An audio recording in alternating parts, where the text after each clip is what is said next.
morning guys. 3 AM, madaling araw. At kami po ay pupunta sa Silva Hot Spring. Doon sa Laguna. Bali ang oras ng biyahe ay 3 to 4 hours siguro, ganun. At naghintay na lang namin yung iba. Kasi si Joshua, magagaling pa ng... Saan pa magagaling si Joshua? Valenzuela. Ayun. Pero papunta na rito. So, kita-kita na lang kami siguro sa Petron. O dito na lang din ulit sa bahay. Tapos, diretso na kami doon. So, tara. Sama kayo sa ride. A few moments later. Ayun, kumain muna yung dalawa sa Jollibee. Kape na kami. So maya proceed na kami.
Later. So, kami dediretso doon, gawa ng sobrang dami tao. Ayun o. Let's go. Siksikan. Baka yung mga tao na nandun puro mga nakatayo na lang. Makapagbabad lang sa mainit.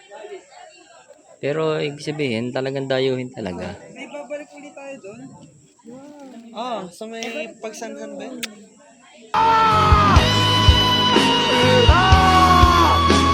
Few minutes later. So yun guys, nandito na po tayo sa aming destination.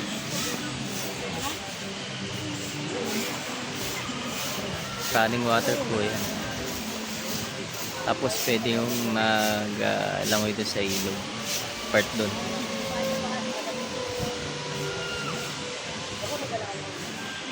Babo! Wa! Ang babo lang pala oh. Hanggang dito. 4 feet lang po yan. 4 feet lang. Kala ko ngayon malalim.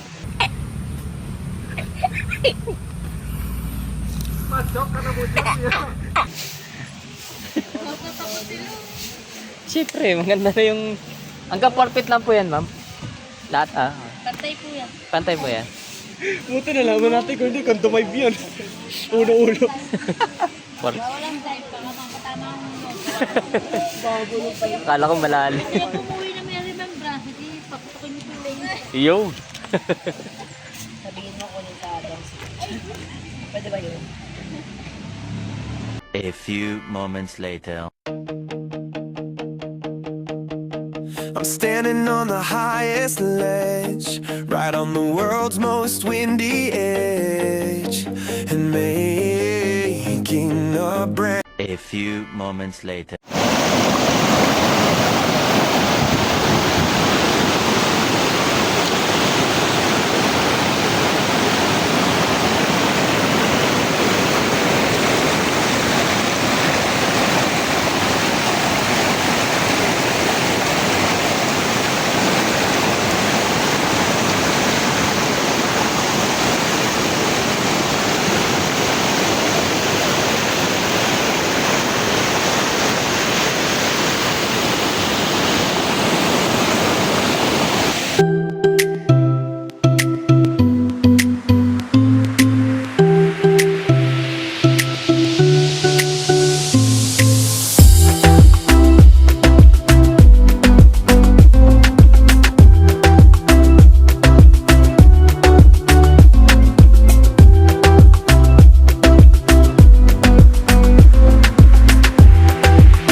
Thank you, Lord.